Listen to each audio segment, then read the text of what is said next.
Oh! Who's that? Captain Kirk? Let's see how this sounds.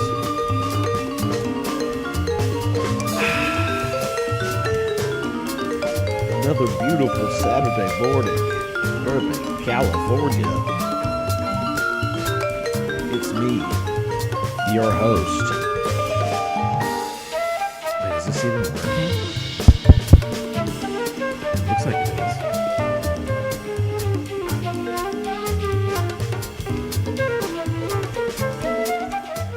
Okay, yeah, it is. Let me pull this back down here.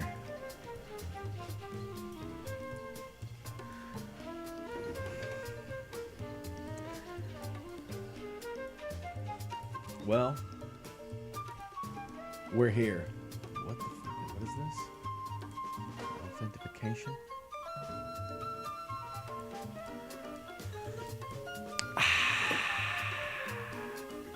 Wait, let me... Why is the light like that? Okay. Perhaps that's better. Okay. Yeah, good morning, everybody. Hello. It's me, Low Rent Ron Jeremy, back with another one of them block rockin' beats. Yeah, we're just hanging out and chilling. We're gonna look at the news, because when you become an adult, you know, you still like cartoons, and cartoons remain essentially unchanged. The only real difference is that your cartoons are no longer animated. They're just other human beings that you can interact with and give audience to their behavior to. So that's the kind of cartoons that I want to be dealing with right now. Good morning, everybody. It's June 27th, 2020. Whole lot has happened this week, and we're only going to touch on a few dumb things. I think I should start off by saying Dr. Disrespect. What is it? Herschel Guy Beams the Fourth has been disconnected from Twitch and Discord. All that stuff. Something happened. He had a transmission yesterday. It was abruptly ended after 8 minutes. I think it's still available to view on YouTube. Or, you know, there's plenty of people talking about it. There's all manner of stuff. There's all types of hilarious stuff flying around about this dude.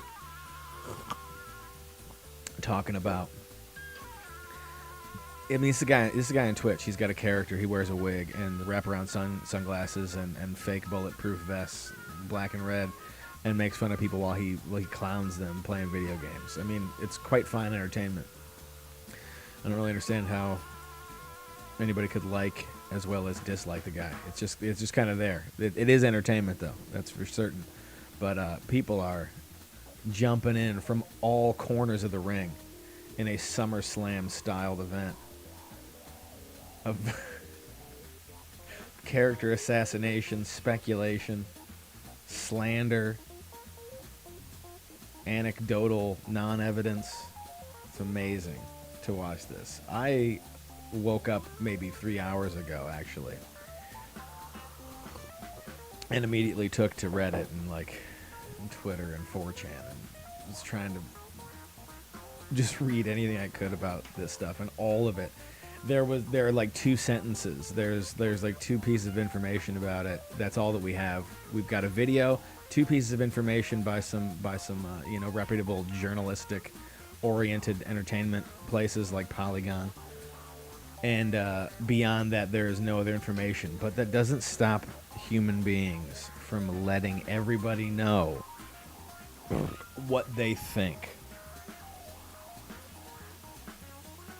I heard that Dr. D was into like weapons dealing. That one hit me as like very strange. right off the bat hit me as a real weird one because, okay, he's a Twitch guy. I mean, he's making like $1 million now through all these contracts and stuff. More than that, millions of dollars. He says hundreds of millions, but everybody knows that people with a lot of money lie about how much money they got because the stream of money is what they look at, not like their residuals. It's like a guy who owns like 75,000 votes or something like that. He was like, I'm a billionaire. And it's like, you take those votes away and you got like a couple mil. And he's like, well, you know. Anyway, it's not about that. What it's about is somebody speculating as much as this dude had, like, is a weapons dealer and the FBI raided his house. Others say he simply cheated on his wife and another popular streamer. And Twitch is just fed up with with bigamists. I don't know, dude. I have no idea. Who cares? Like, who really does actually care? It's a big deal only because we don't know. That's why it's a big deal. We're going to find out the reason, and it's going to be probably valid, maybe. God, if it's not. I mean, the guy lost his, like, he was like one of the main pillars of Twitch streaming, and they have erased this dude. They crushed the Discord. The Discord's no longer there. I mean, that's like years, millions, hundreds of millions, billions of, like, you know, human interactions. Dude, you look at like contemporary metal music right now, like, you know, Sanguisugabog, right?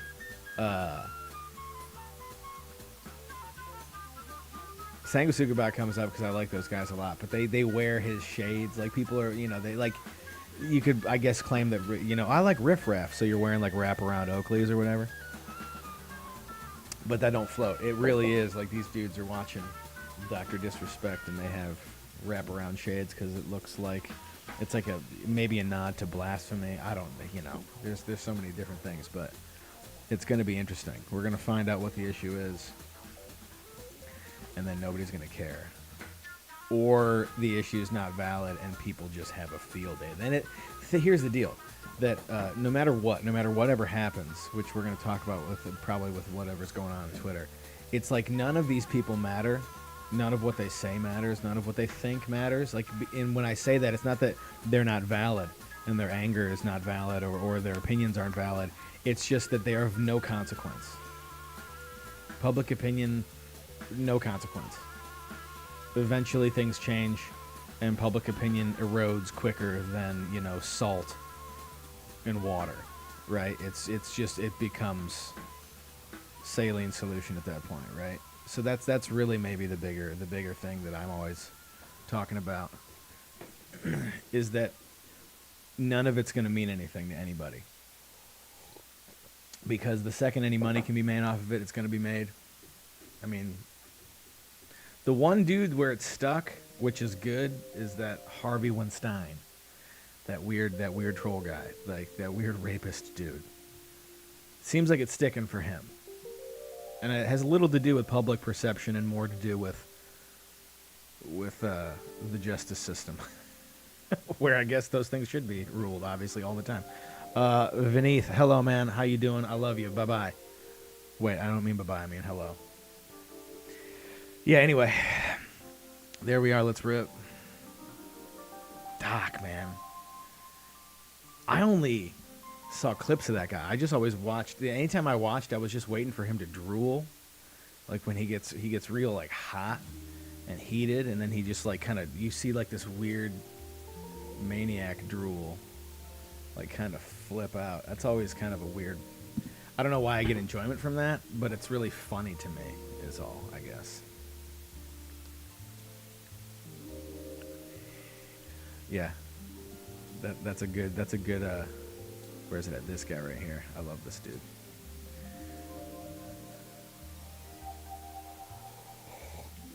Anyway, how's everybody's morning? Vineeth said, hey, what's up, dude? Hope you have some coffee and you're chilling. You're just relaxing in your undies. Because it's Saturday. COVID-19 spiking like a mother. We got problems in the streets. But we don't have problems in the sheets. The world's burning, but it's going to keep on turning. I don't know if that's a good thing. Usually when a fire gets more oxygen, the fire gets worse, but it's just a metaphor anyways. So let's continue on. Let's see what cartoons are showing this morning.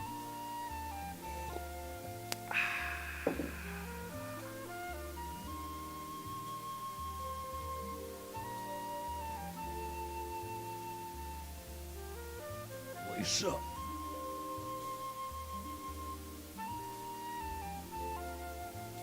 Oh man, yeah, that seems to be the topic for today. For this weekend is going to be this. The guy who does the voice of Cleveland from that show Family Guy. A show that I'm proud to boast I have not watched past the first season when I was like 12 years old or something. That guy was a white guy, and he has stepped down as the voice of Cleveland, saying he needs to make room for POC voice actors. Great. Sounds fine to me, I guess. Whatever you want to do, man. I think it's good.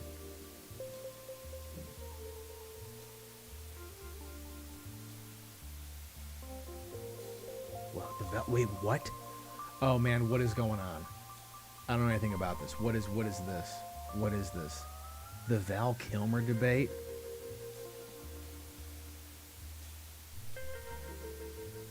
Oh, okay. There is no debate. Somebody's just making it up on their Twitter. I got so scared.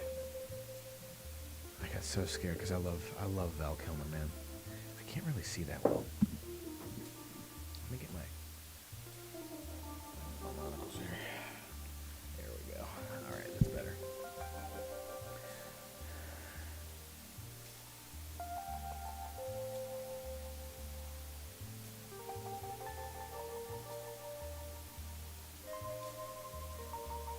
Whose fine-ass grandma is this? It's somebody's. You're going to discover that it's somebody's. Oh, she caked up? What's going on? Is she a grandma because she's got gray hair? Man, this world is so weird. I love it.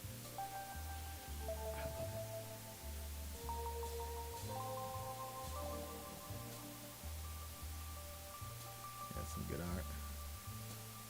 Okay, Twitter. Come on, baby. Show me some weird stuff. I mean, like... God, yes! Jack, in the building. I love you, baby. What's up?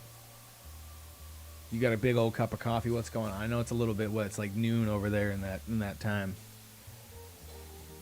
But I hope you getting you some of that bean juice. I'm thinking about them beans.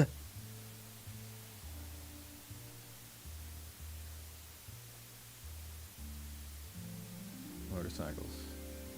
Jack, I know you're here for the Booby Patrol. I know you're really here for the Booby Feed. The Booby Feed.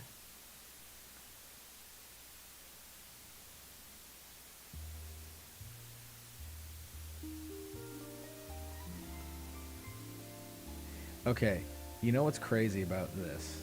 So here's Slate. I follow Slate because, I mean, I guess why not? I think Christopher Hitchens wrote something for Slate like 10 years ago when Twitter was starting, and I was like, I'll follow Slate. And I just have never, no matter how uproarious their headlines, and they're like really like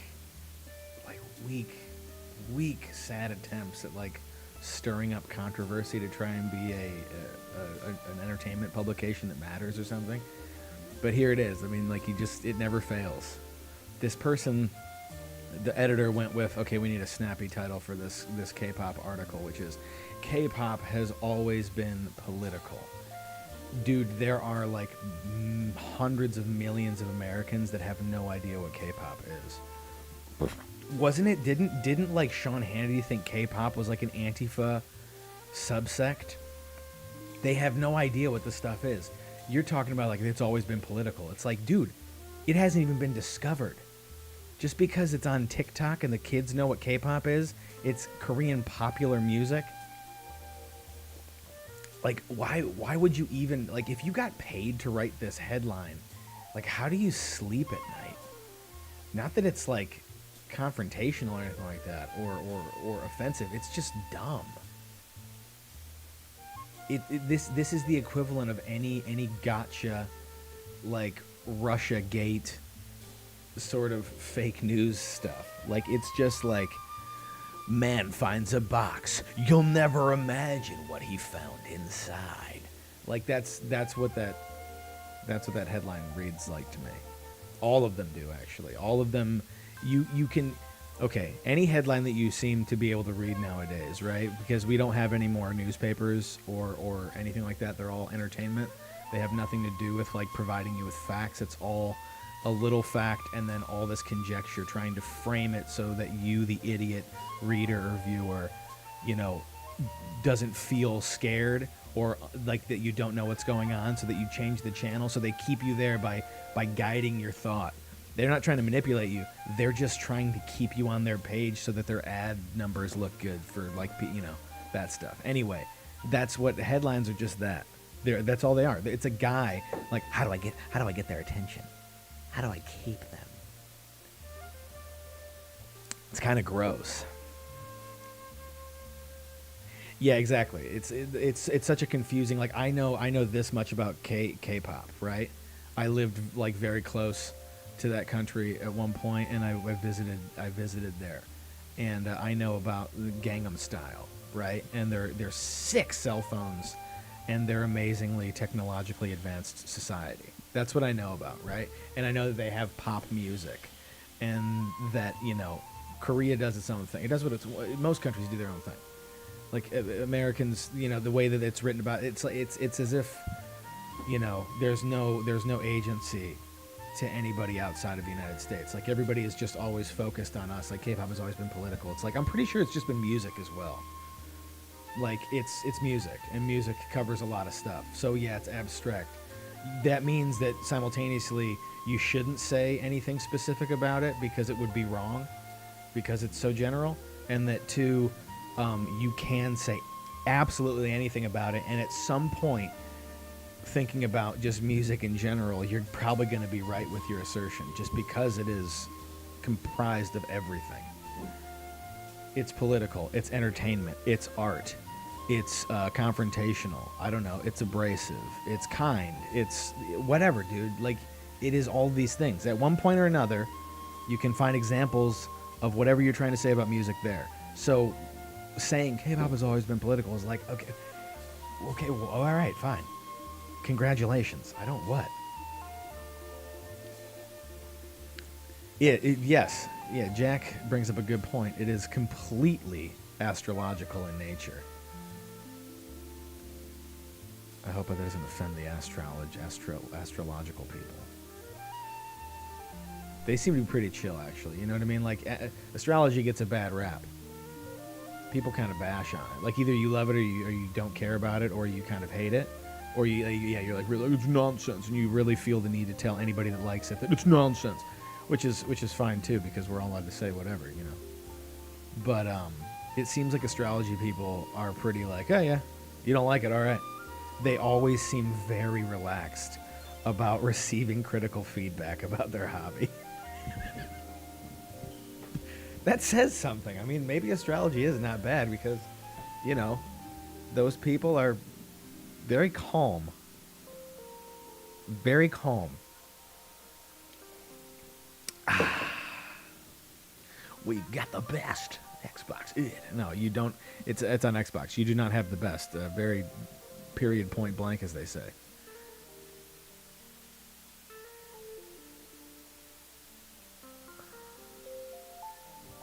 Oh.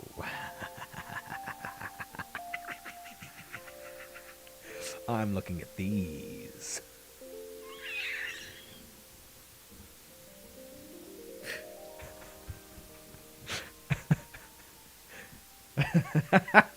Okay. Yeah. Oh, that's funny.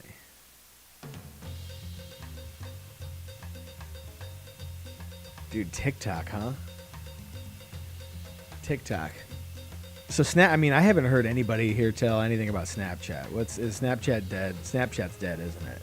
The kids are like, dude, Snapchat was so 2019. In this heinous era, we only accept the true believers, which are TikTok. like my only thing about TikTok is like the thing that stopped me from ever even getting it. I think I have one TikTok post. That UI is like cool and hip, but it is like completely idiotic. You just open up to like this screen and it's like immediately you're required to post. Obviously that's what it's there for. But like there's no orientation about any of it, and that's not a bad thing as much as it's like it's not very intuitive either. So you basically, they trap you. It's a really obvious raccoon trap where it's like you see this big square cage and you're like, that's a food morsel that I can eat and probably make me happy for eating. And you're like, but it's inside that cage. And they go, yeah, come on in. And you're like, I don't know. I'm not that hungry. There's Instagram.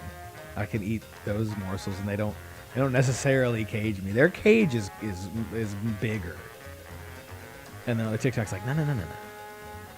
Come on in. Look at it. It's just it's just one button. Just post. Just post. That's all you got to do. You can't even write anything. You edit it. You can add some fun emojis. Just whatever you want. And you're like, I don't know. I don't know if I want to go in there. And apparently, yeah, the second you go in, they got you. The second you try and post, you're like, wait a minute. Now how do I do this? How do I post it over here? How do these people like edit their video? What do I? And they've got you. You're thinking about it, and they got you. Dead to rights, they got you. Somebody sent me a link. Jack sent me a link. What's going on? Let's look at it. Oh yeah, of course, Jackie, baby. I'm glad you sent that to me. I'm gonna read that with my pants off because guy who reverse engineered TikTok reveals the scary things he learned and advises people to stay away from it. It's it's Bored Panda. I used to work for a company that I should not admit this. I worked for a company that would post almost like they had three. I was responsible for 3 of their websites, but and I was also responsible for their social media. They would post almost exclusively to Facebook for the ad revenue, and it was just linking other link sites, Bored Panda, Live Leak.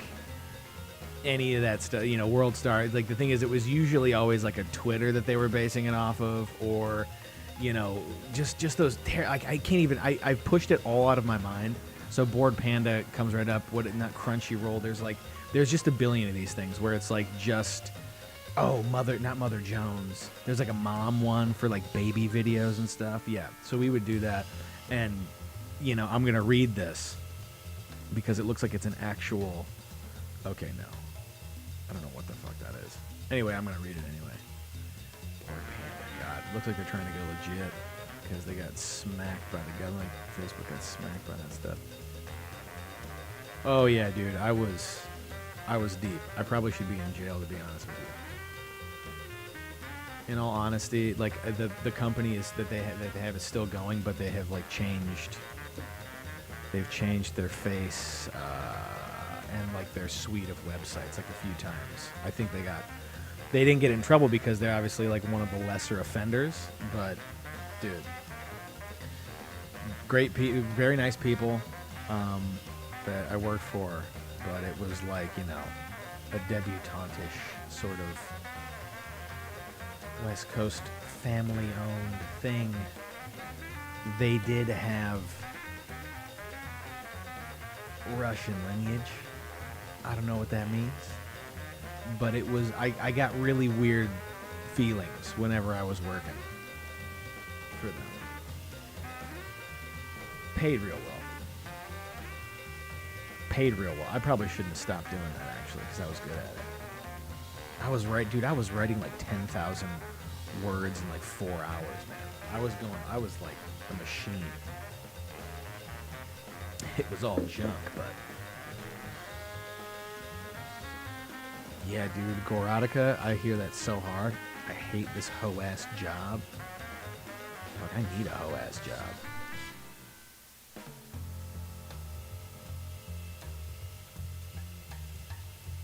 I feel like over the past couple of weeks, as the pandemic has pushed on, either people aren't tweeting that much, because I follow quite a few people, or my feed is like has been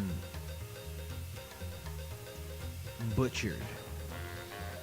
It's been leaned out. You know what I mean? Like they cut all the fat. I don't get that much weird stuff as much as I always wanted, and it's been dominated by people that I like, whose tweets I like a lot.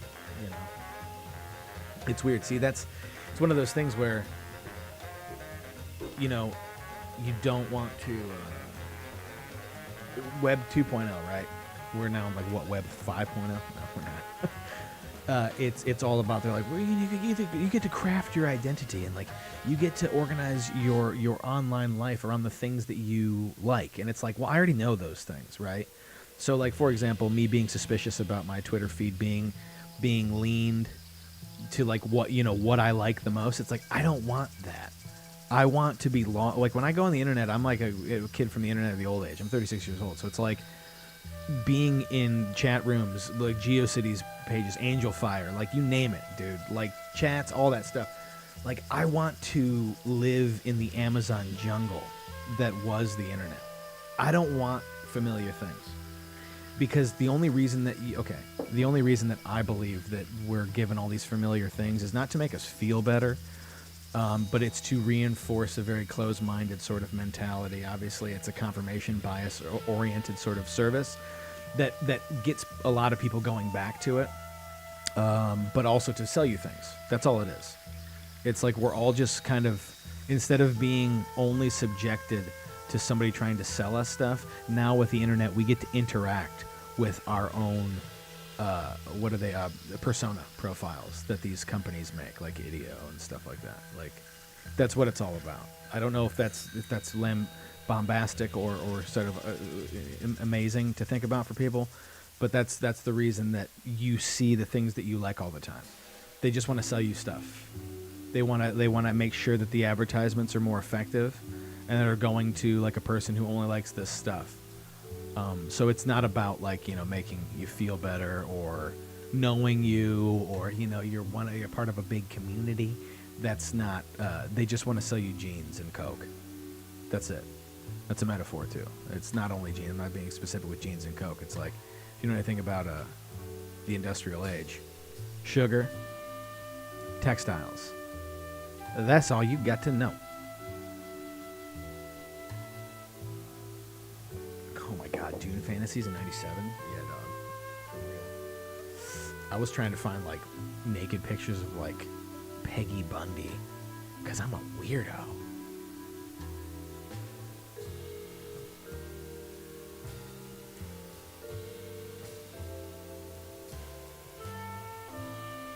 I love Boyega. What's he on about?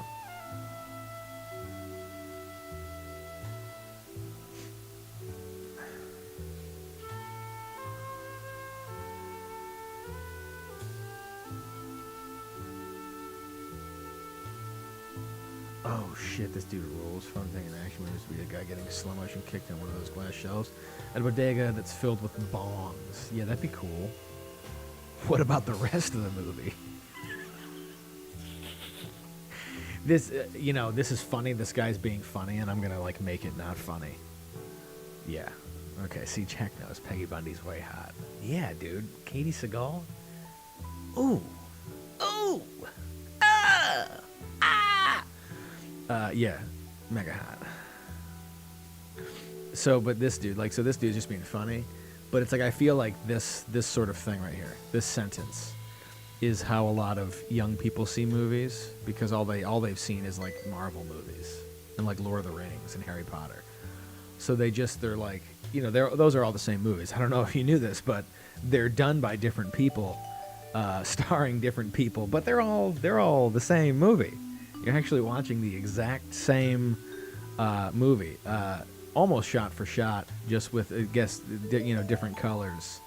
Motivations are the same.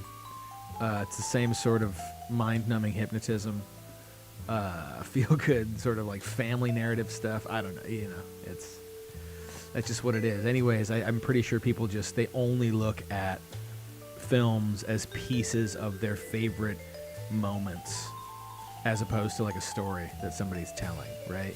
That's encouraging you to participate or be interested in on a more than shallow surface level. Yeah, hey, yeah, dude. They don't. I don't think people know who Jackie Chan even is, other than like a joke meme on the internet. Yeah, Wang Wu-ping, all that stuff. Dude, Shaw Brothers, like, yeah, people just need to see that stuff. Those are action-oriented movies, but there's a lot of those movies that are like actual films. Jackie Chan movies are mind-blowing. I don't think people understand that he was like the guy who was considered like a kung fu comedian. He's a physical actor, right? He is the Chinese equivalent of Charlie Chaplin, in my opinion. And it's very obvious. And Charlie Chaplin not only was a physical actor, but an amazing storyteller. Jackie Chan is an amazing storyteller. Dude, Cop Story? Like, all Drunken Masters, like, Alone. Snake and the Eagle Shade, like, whatever. It's all... They're awesome, man. They're incredible. But they're films in their own right. They are pulp action movies that, are really... They're maybe not fine films, but they're good stories, and they're good films. They're not, classically fine films, but yeah, they have a lot of good content, amazing storytelling, and they masquerade as pulp nonsense. Like, that's really good. I think everybody can enjoy those things, and it's important that we all can enjoy similar things. Maybe not for the same reasons, but having some sort of commonality that reinforces a good thing. Maybe. Hey, I'm gonna go get some more coffee, y'all. Why don't you do likewise? I'll be back in 2 minutes. Not even. Probably like a minute.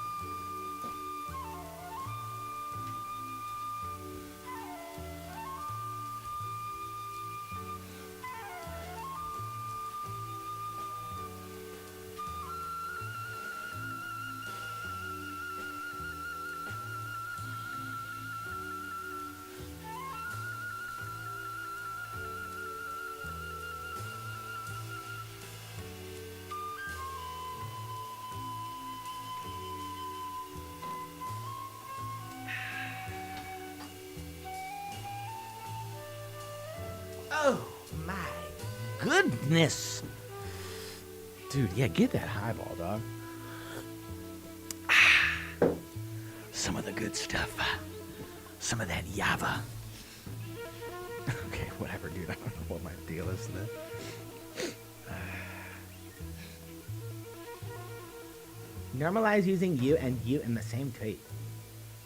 What is this kid, like 14? God, kids are fucking stupid.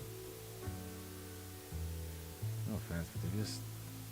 I probably said the same dumb stuff when I was a kid, too. Thought it was, like, important enough to speak out loud, which, what a mistake that was. Half the time I say anything as, like, an adult, I'm like, why am I saying this out loud?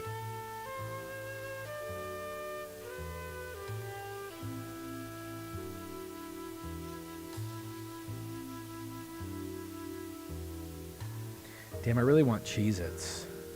After I... Is it weird that, like, seeing those Cheez-It memes, or, like, wasn't there, like, some sort of hullabaloo, some to-do about somebody messing with, like, the 9/11 Wikipedia where the plane, instead of a plane crashing into the two towers, it was a giant Cheez-It?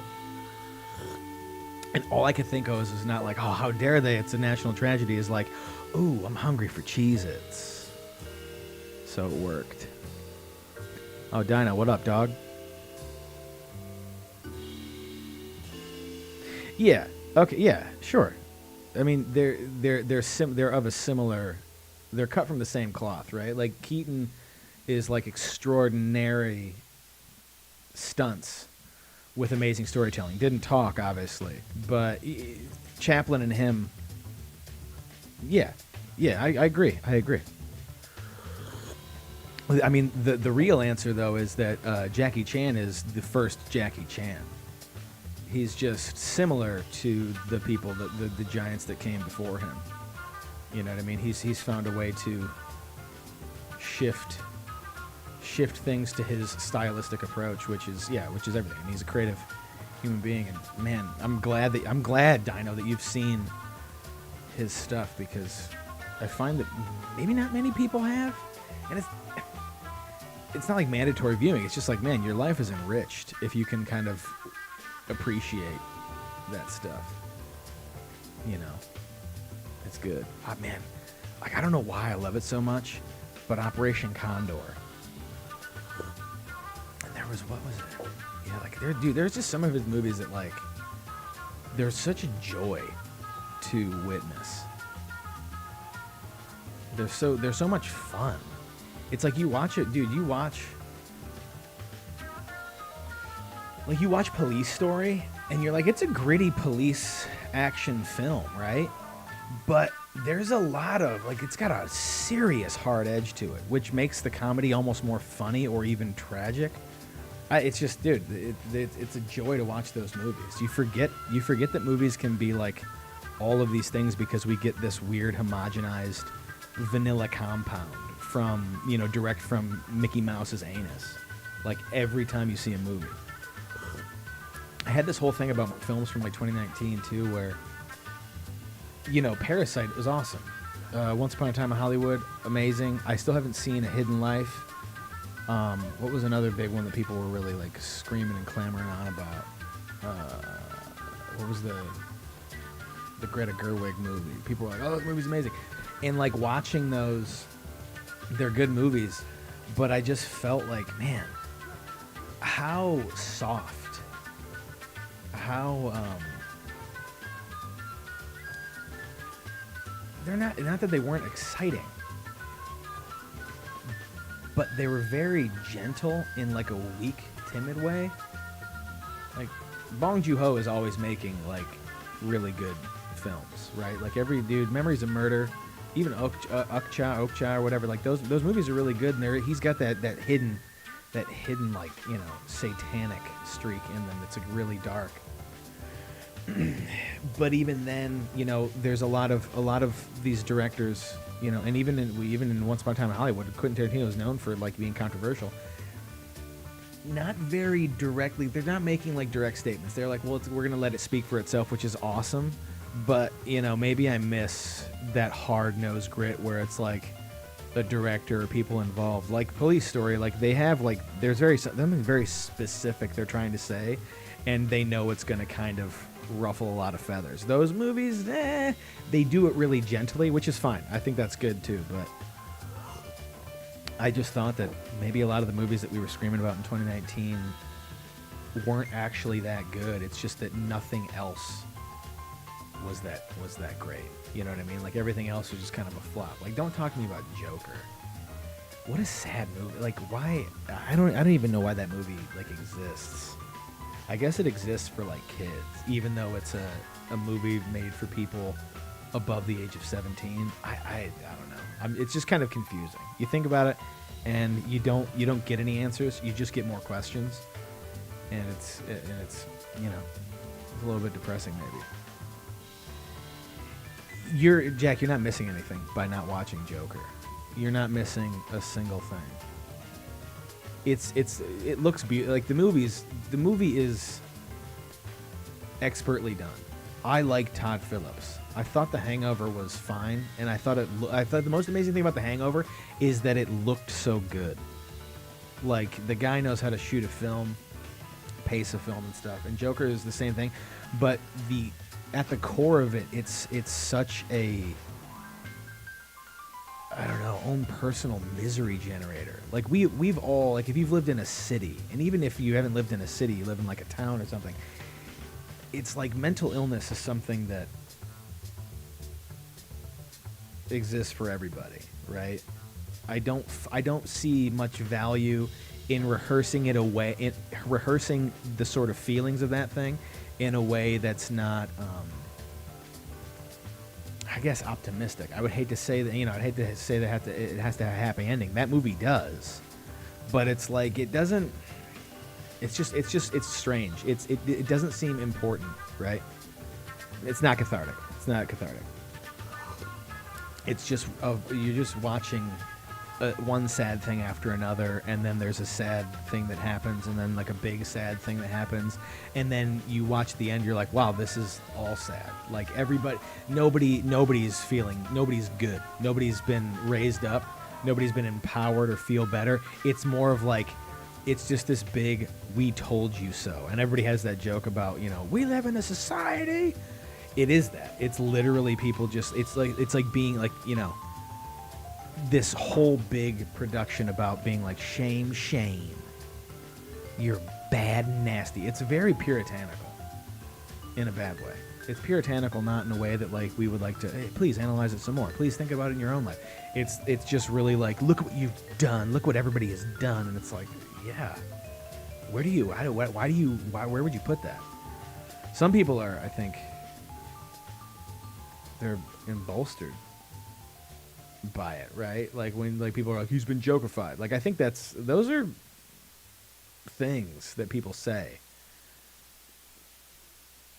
Yeah, dude, it's definitely misery without catharsis. There is no like, it's just like, oh boy, you finished and you're like, well, great, I guess I'll go eat this food now. Why? Like you just feel, it succeeds if its whole point is to make you sort of apathetic and tired. Yeah, it's a great film. It's a great film if that's the point.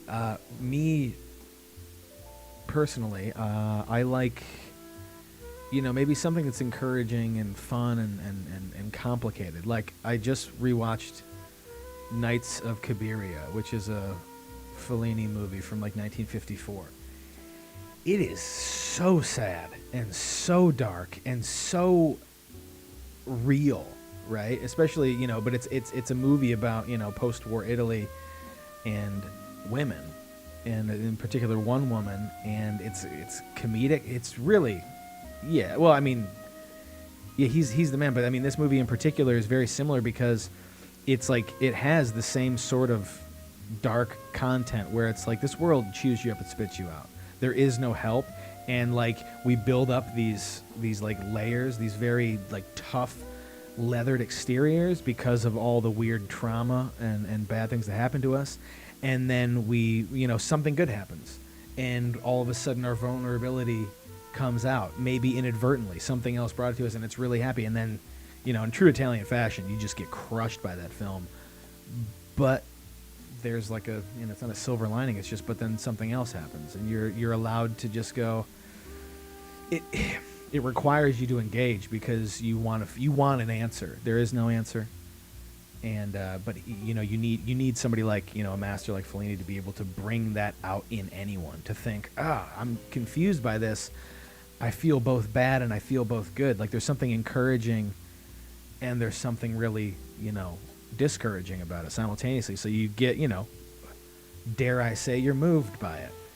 The Joker, there's only one path, there's only one movement, and it's to depression and desolation. To be able to do that well is a skill. So again, Todd Phillips, I think the script's good. Joaquin Phoenix is an amazing actor. It's stupid because you're like, it's a comic book thing, but they managed to make it, they duped everybody. It's like in no way a comic book movie,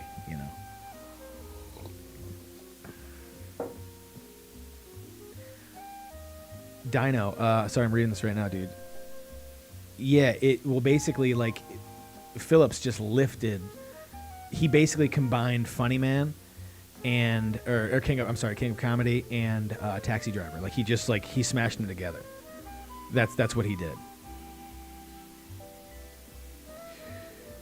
Dino, yeah, Satiricon's great. I think, man, I don't know, dude.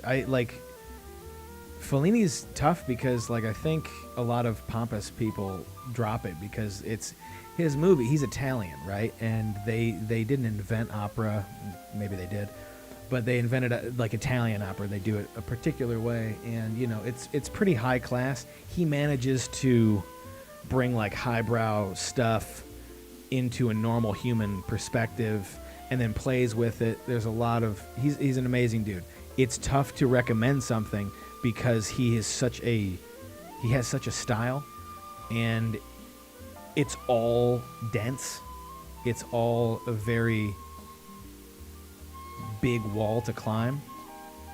The most famous one that everybody loves talking about, so you'll be able to engage with people that are talking about Fellini, which has all of his hallmarks in it, is 8.5. That's the movie. I really personally like Juliet of the Spirits. That movie is okay, having gone back, I'm just kind of like rewatching all of his films, but like, you know, when I saw Django Unchained and Inglourious Basterds, there were certain things in those movies where I'm like, man, I know, like, where's this from? Like, usually, you know, it's an homage game, right? You're just trying to like figure out which movie Tarantino is like riffing off of, like what he's taken from. And so watching it, there were like certain things where I'm like, man, I've seen this in a place before, right? And sure enough, I go back to like 8.5 and like Cabiria, Knights of Cabiria and like Juliet of the Spirits and Ghosts of the Dead and stuff like that. And it's like, oh, there they are. They're all there. Yeah, I highly yeah, Jack, I hear you about that 8.5. It's very dense. We don't watch movies like this anymore, right? We don't watch movies that are dense like that in the same way, because we want an immediate payoff, maybe, as an audience. We want immediate legibility. We want to know where we stand in it. So think of those flicks. They're usually like 2 hours. Like, they're kind of like books. If you break them in half, this dude, he's a master. Like, you can stop at a particular point and carry on, and because everything is so infused with like an absolute vision, it doesn't take much to get right back to that mindset that it helps bring about in you from watching the first half. So, dude, split it into 2 hour sessions. Do it. One day watch an hour, next day watch another hour. It's you lose nothing. That's how good that guy is. You lose zero when doing his films like that. But yeah, and that in terms of that Joker thing, that Knights of Cabiria is like it's a very perfect comparison in terms of content and exhibition, right? They're both movies full of dark, horrible human suffering, and the exhibition of them couldn't be further from each other, right? They have the same sort of content, but the exhibition is like, there's one person who's an extraordinary humanist who is unafraid to look at all of the things, and then there's a contemporary director like Todd Phillips who's he's got a job to do, man. These guys are like working directors. Like, let's just call it what it is. Like, all these Marvel dudes, they're not artists. They're working directors. Like, they're like, well, I got a script, I'll make the script. It's not their idea. It's not like a vision. It's just like, they're like, well, I got this team that can make this, it looks good. I can find images that I want to, like, very specifically show you. So they apply their technical ability, in this case it's creative, but their technical ability to these things, and then we get a movie. It's not, they're just not the same, Yeah, Satyricon is amazing. Also, not a bad metal band. Jesus. Oh, God. Another one of these people just screaming about not wanting to wear a mask, and then people just fighting them with it. It's like, how difficult is it to just put something over your face for like a half an hour? Come on.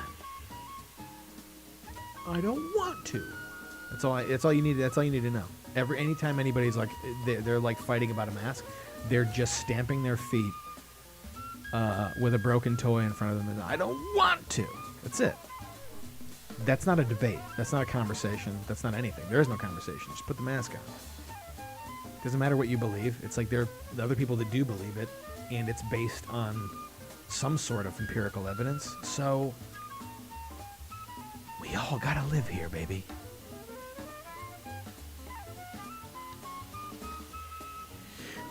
But dude, Cronenberg wasn't just a working dude. Cronenberg, I mean, Videodrome, dude. Dead Ringers. Fuck. Eastern Promises. The Fly.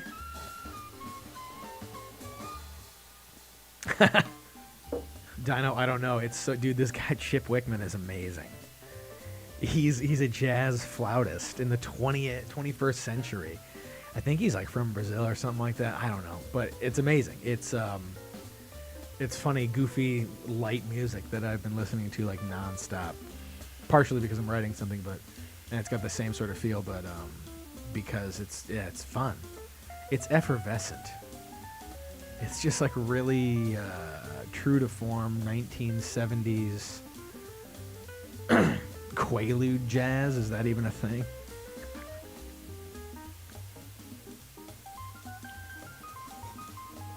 Yeah.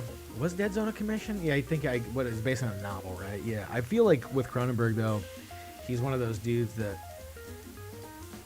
he wouldn't accept it just because, right? Like obviously every director's like, well, I had something to say. I had something to say about it. It's like, yeah, I get that. With Cronenberg, you're like, this dude didn't have something to say. This dude had a manifesto to write. Like he had this amazing new thing. It's like Kubrick doing The Shining. Like Kubrick's like, oh yeah, here's a book, and he was like, I've got a movie idea.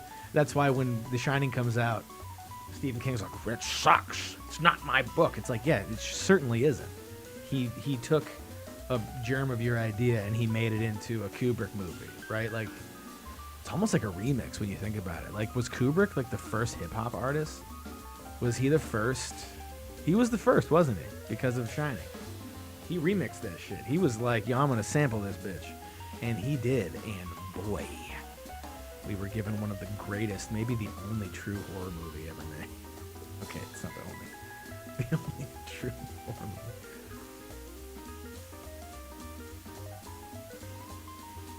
Yeah, it's wild.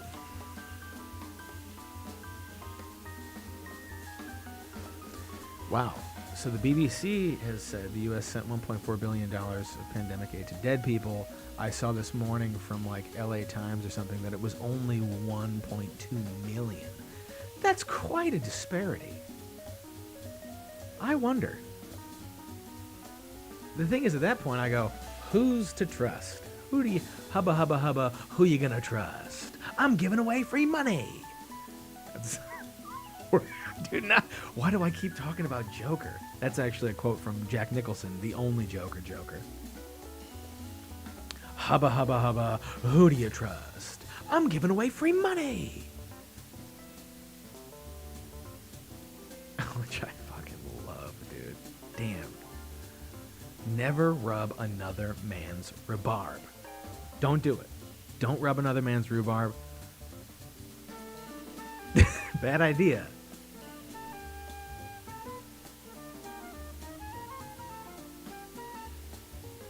These guys, yeah, I don't follow this guy, but not a Film Critics Society. Yeah. Again, there's a headline. It's like, it's a harmless tweet, but it's like, he's responsible for generating interest in something that he has to sell, obviously. So he's like, tell me your favorite moment. It's like, it's like these people are answering a survey or a questionnaire that they're not getting paid for. That's what that is. It makes me kind of barfy. I get a little bit ill when I read stuff like that. And it is harmless, I understand. And we're all just having a good time. Talking about our favorite memories in the theater while we're locked away in our homes. It just makes you all warm and gooey. It makes me feel barfy. So, okay, Jack has sent something else here. Cronenberg on Cronenberg. God, that man is such a bad dude. He's such a bad dude. Love that guy. Eastern Promises is like, what a psychedelic event. Talking about that physical action stuff and fight scenes, I guess. Like Jackie Chan and Buster Keaton and physical acting. I've not been so thrilled internally by the events on screen as I was watching that steam room fight in Eastern Promises. If you're watching a naked dude in a tile covered room that's hot and steamy in a knife fight, dude, you don't need much in the way of exposition or anything. You're there. You're just like, whoa, this is a nightmare. This is, I think, it takes very little for you. Even I've never been in a knife fight. I don't want to be in a knife fight. But, I guess having read Dune and, seeing West Side Story, I know about knife fights in movies, and that one is on tap.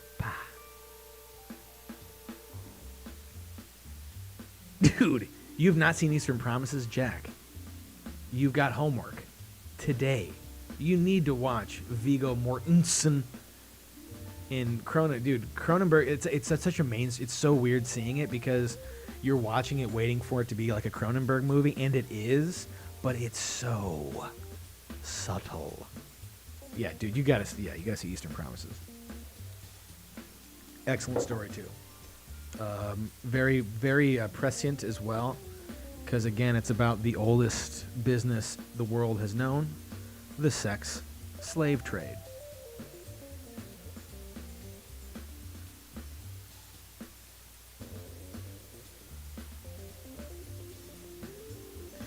Okay, this poster looks fine, right? This guy is such a weird little bitch. I like a lot of the stuff he says, but he's so catty. This poster looks fine.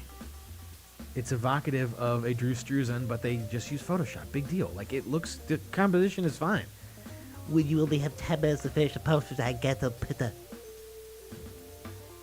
Somebody worked on that, dude. Like, leave them alone. What have you done? Oh, you're a film critic. Big deal.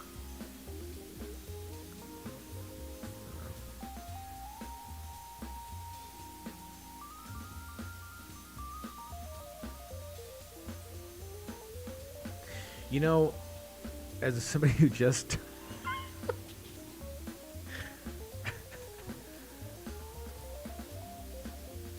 I was just talking about somebody bashing on somebody else's work. Like, So we give it 10 minutes to finish a movie poster before you get it to the printer.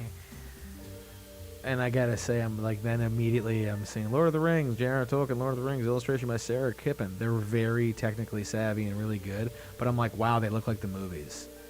Where's the artist in this? Oh, there's their pastels and earth tones, like cowabunga. Perfect for selling. Those images, beautiful looking. Perfect for selling to children. Perfect.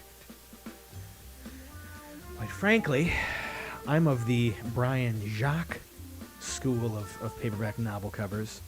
So I want, like, big anthropomorphized battle sequences to sell my high fantasy novels. Just me, though.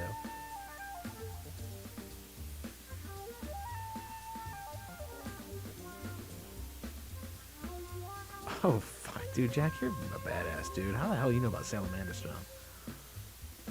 Brian the Warrior.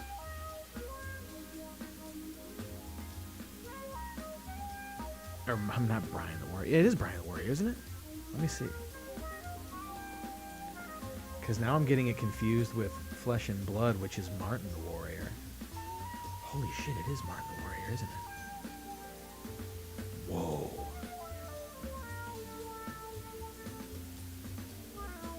Wow. It is Martin the Warrior. Oh my god. Now I need to go back and read this because there's a Paul Verhoeven movie called Flesh and Blood about the plague. And there's a band of thieves that roam together. Well, they're mercenaries. And Rutger Hauer is the main role. He plays Martin. I would like to see if there's some sort of correlation. Yeah. Dude, Brian Jacques, man. Jack, it does not surprise me. Like, did we just had like the same artistic upbringing? Did we not? We just enjoy like the very same things because they were accidentally discovered and amazing. And they still are.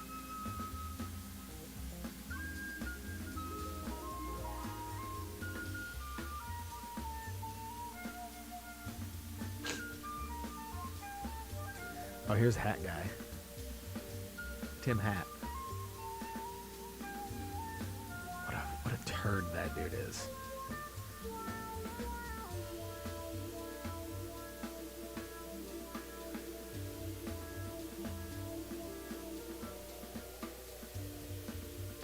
Oh, yeah.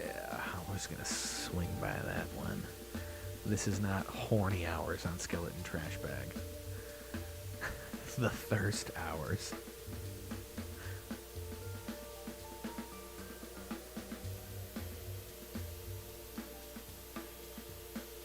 Man, people are aggressively unfunny this morning. There's not many cartoons. I mean, I can't, I'm having a hard time make light of people's like desperate pleas for attention and political views.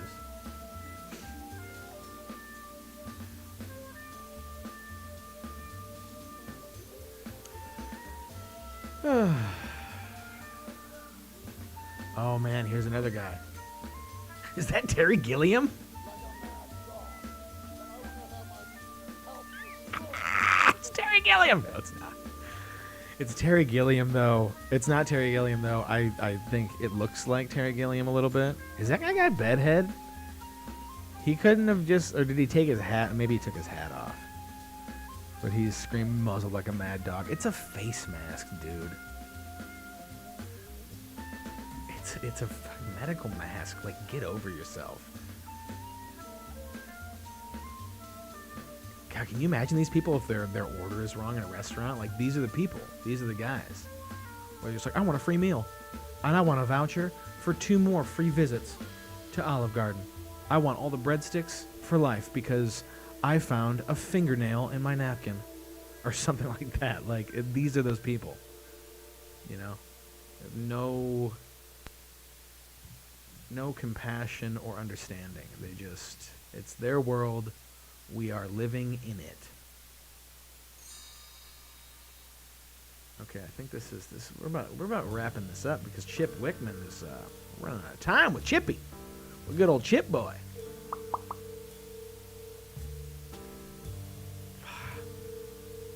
Damn, Patrick Swayze, dude. Keanu. Point Break, my boys. Johnny Utah. Bodie. Man, what a badass. What a bad movie. Bad B-A-D-D. Catherine Bigelow just... I'm in awe of that lady and her body of work. We've talked about Jackie Chan. We've talked about Fellini. It's only right that we talk about Catherine Bigelow. You want to talk about somebody who makes fine films masquerading as, you know, pulp, drama, action. Dude, she's it, man. Near Dark. But Point Break in particular is such a fun, good, weird movie. Like Extreme Sport, it just combines so many things. So many things. Cop, drama, crime, thriller, action, heist movie. Like, come on. It's got so many things. Like, dude, I want them Catherine Bigelows, dude. I mean, she's been around forever. People always tell me, we need more women in movies. It's like, dude, sure, yeah, we need more everybody making movies, probably. But it's like, how about we just get more people that make movies like Point Break? Like, forget age, race, sex, creed, forget all that shit. Like, if you can make a movie like Point Break, if you can combine 17 things in like a convincing, fun, meaningful way while analyzing human relationships inside of them or machismo, whatever. Dude, bring that. Like, give me that. Give me the smorgasbord of absolute creativity. You know? That's what I want. that's a big ask. You know, because we've got Despicable Me to watch.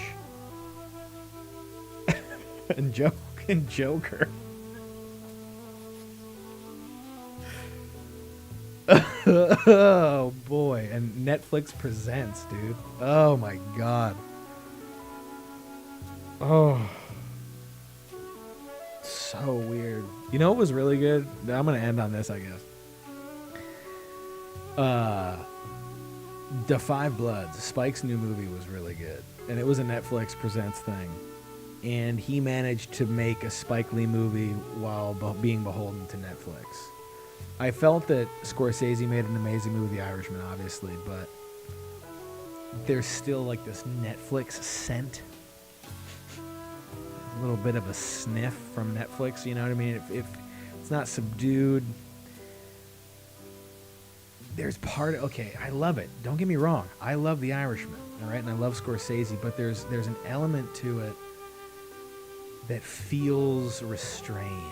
There's an element to it where it's like Marty is like, but it's for Netflix. Like he would maybe say the sentence, but it's for Netflix, even though I know that's not true. And it's a great movie. There's just something about it that I haven't been able to verbalize or put my finger on that makes me feel like the sentence was believed somewhere in the ether of making it, that it's just for Netflix. I mean, you watch something like The French Connection and a Netflix film about, like, you know, hard-boiled crime, and it's like they're not the same. And it's not because of the era. It's because Netflix has, I think, a certain way of making digestible films and movies. Full disclosure, I don't have a Netflix account myself. There's one in the house. But before The Five Bloods, I didn't turn it on since Irishman. But I saw Irishman opening day in the theater for that week release. So it's just one of those things that I can't really stomach a lot of the content that they make. It's really good. It's entertaining, I think. Not for me, but I'm stupid. I'm an idiot. So they're making it for okay. Netflix obviously makes stuff for super intelligent beings that are only momentarily trapped here on Earth. That's obviously what the kind of content that Netflix is responsible for. With that being said, ladies and gentlemen, boys and girls, he, she, it, they, them, we, I love you all. I'll see you all next week, Saturday. And, yeah. I hope your Saturday is good. Chill. I love you. Bye-bye.